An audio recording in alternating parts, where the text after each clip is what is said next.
Hey guys, it's Holly and I'm back with another video, and today I wanted to talk about a game that has absolutely captivated me since it came out about a week ago, and that is Theatrhythm Final Fantasy. Now, for those of you that have never played a Final Fantasy game, there's no way that this game is going to have as much charm as if you've enjoyed some of the RPG series that have come out over the years that have been wonderful. Now, I haven't played all of them. I've never played 5, but I do own a copy and I do intend to play it. I have not played 8, I have not played 10, and I have not played 12. I've also not completed 13. But I did pick up 13 too the other day. Now, it's a beautiful game, and it takes all of the main characters from all the main RPG storylines, and it puts them in this chibi art style similar to Final Fantasy Heroes of Light. It even takes little tomberries there. And it's just really, really well done. There's so many unlockables, there's so many hidden secrets in this game. And it's basically just a rhythm game where it explores the music of Final Fantasy and brings some of the most beautiful music in video games to a fun rhythm title.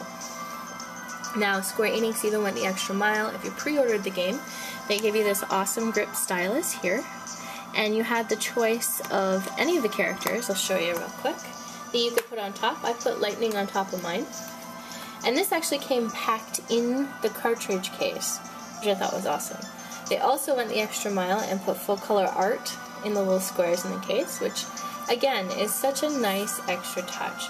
This game really just is a love letter to fans, and anyone who's enjoyed a Final Fantasy game over the years is going to really enjoy this title. Okay, so when you first start up the game, you're not going to see this quarter circle here. This is where you can actually purchase additional content. Upon release of the game, Square Enix released some additional songs, and you can download them here for 99 cents each. I have downloaded 3, and the purchase process is really simple, and it puts them very nicely into the game.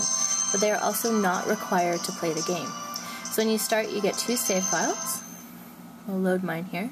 Now inside this game, it tracks what's called rhythmia, and they're little musical notes that you collect throughout your experience. With that, it unlocks extras like collectible cards, movies, songs to play in the song player, as well as characters. Now, not main story characters, but secondary story characters from the main games. So one of the first modes you see here is music play. So we'll go to music play. For the main story game, you have to select a party of 4 characters.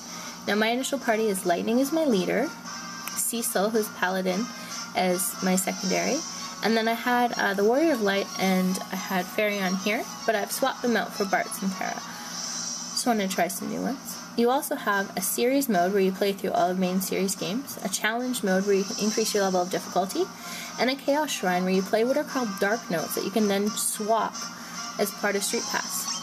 So we'll go to the series mode first.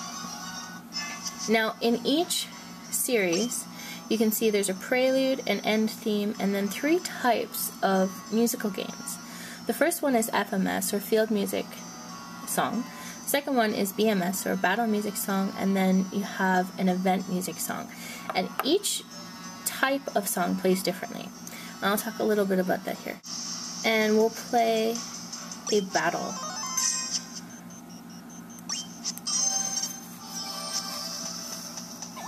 So this is a battle music song, and the tapping is pretty easy.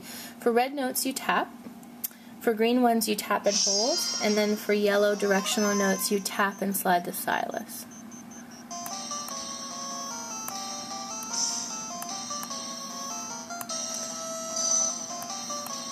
Now this looks easy because it's one of the earlier stages, but let me tell you, this game has such a level of difficulty, it's insane and so much fun.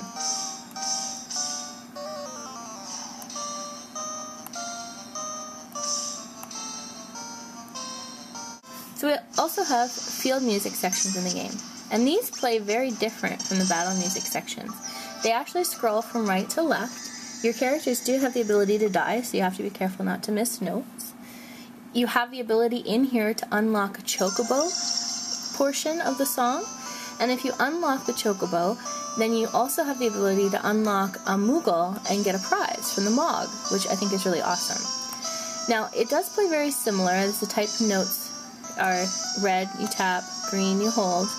The difference is you have to match up your chains on the green notes, you'll see these little dots, and you have to match up the position on screen with them. Almost like if you've ever played Guitar Man. It's really neat. And like I said, it gets much harder than this. And we'll look at an event music stage. Now these play different because they actually play a movie from the game. So you'll actually see proper footage from the title. Now all of the titles will show Japanese footage. And what you do is you play on screen and it follows a line. And I think they did it this way so it would allow you to pay attention to the footage as well,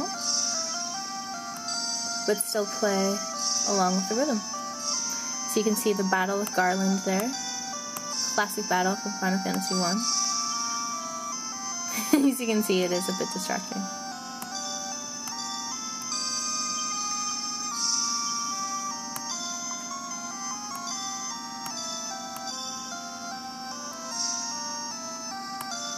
So that is pretty much event music stage. And all of these are playable in challenge mode, where you can up your level of difficulty, and then you can go back to story mode and play through them in a sequence in story mode. Now a couple other things I wanted to show you is we have the Chaos Shrine here. And what this is either a solo or multiplayer option. Now the multiplayer is only local, and you get what are called dark notes. Now this one is my favorite, and I've actually added it to my Street Pass because you can share dark notes once you've cleared them. And this is my favorite because it has Mambo de Chocobo, which is one of my favorite Final Fantasy songs.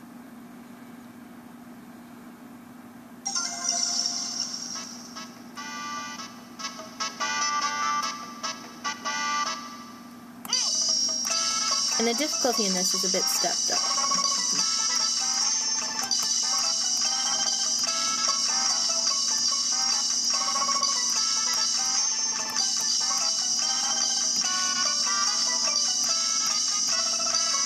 So you can see it moves a lot quicker. Really quickly, I'm going to show you some of the extras that are included in this game. So we'll go to the museum section. It allows you to keep your records, to have a theater of movies, to have a music player to replay the music, and then one of the most addictive features that I have fallen in love with is the card binder. In this, you actually collect digital cards. There's 81 cards. You get normal cards, hollow foil cards, and platinum cards. To get a hollow card, you have to collect 4 of the same card, and to get a platinum card, you have to get 7 of the same card. So here you can see Warrior of Light is a regular. You can say Furion is a hollow. And we have all the little guys here. Now, I'm only missing 2. I'm missing the Onion Knight and Van, but I've managed to collect every other card, and a good majority of them in hollow. A hollow Vivi.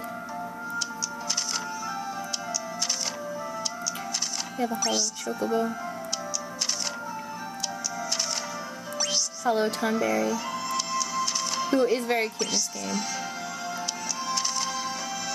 Boo-boo.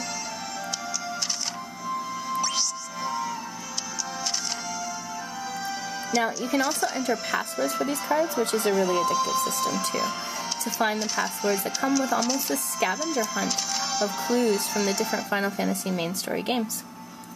So that's just a quick look and a review of Final Fantasy Theatrhythm, or Theatrhythm Final Fantasy.